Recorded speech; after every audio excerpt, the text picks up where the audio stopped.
ನನ್ನ ಪರಪಂಚ ನೀನೇ, ಕಷ್ಟ ನನ್ನೊಡನೆ ಮಣ್ಣ. ಬಹುಶಃ ಇವ್ರಿಗೆ ಗೊತ್ತಿರಲಿಲ್ಲ ಅನ್ಸುತ್ತೆ ಸ್ವಂತ ಮಗಳಿಂದಾನೇ ನಮಗೆ ಸಾವು ಬರುತ್ತೆ ಅಂತ. ಇವಳು ಶ್ವೇತಾ ಅಂತ 24 ವರ್ಷ, ಅವಳ ಬಾಯ್ ಫ್ರೆಂಡು ಕೆನತ್ ಅಂತ 25 ವರ್ಷ. ಇವರಿಬ್ರು 2 ಮಂತ್ಸಿಂದ ಲಿವಿಂಗ್ ರಿಲೇಷನ್ಶಿಪ್ಪಲ್ಲಿ ಇರ್ತಾರೆ. ಸೊ ಈ ಸಾಲದಕ್ಕೆ ಈ ಹುಡುಗಿ 30 ಲಕ್ಷ ಸಾಲ ಮಾಡ್ಕೊಂಡಿರ್ತಾಳೆ ಬ್ಯಾಂಕಲ್ಲಿ. ಅದರ ನೋಟಿಸು ಅವಳ ಅಪ್ಪ ಅಮ್ಮನ ಮನೆಗೆ ಹೋಗುತ್ತೆ. ಸೊ ಅದು ಅವರಿಗೆ ಇಷ್ಟ ಆಗೋದಿಲ್ಲ.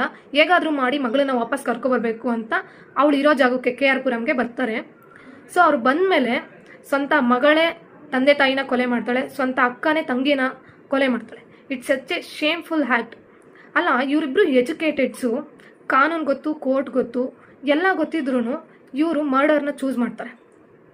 ಎಲ್ಲ ಸಮಸ್ಯೆಗೂ ಸಾವೇ ಪರಿಹಾರ ಅಲ್ಲ. ಹಂಗೆ ಸಾವೇ ಪರಿಹಾರ ಆಗಿದ್ರೆ ಭೂಮಿ ಮೇಲೆ ಯಾರು ಬದುಕ್ತಾನೇ ಇರಲಿಲ್ಲ. ಸೊ ಇದು ಎಲ್ಲ ಇಂಡಿಯನ್ ಪೇರೆಂಟ್ಸ್ಗೆ ಇದೊಂಥರ ಅಲಾರಾಮ್ ಇದ್ದಂಗೆ. ನಿಮ್ಮ ಮಕ್ಕಳು ಒಂದು ಸ್ವಲ್ಪ ವಯಸ್ಸಿಗೆ ಬಂದಮೇಲೆ ಅವ್ರು ನಿಮ್ಮ ಮಾತು ಕೇಳ್ತಿಲ್ಲ ಅಂದರೆ ಅವ್ರನ್ನ ಫೋರ್ಸ್ ಮಾಡಬೇಡಿ. ಅವ್ರ ತಪ್ಪು ಅವ್ರಿಗೆ ಅರಿವಾದ್ಮೇಲೆ ಅವರೇ ಸರಿ ಹೋಗ್ತಾರೆ.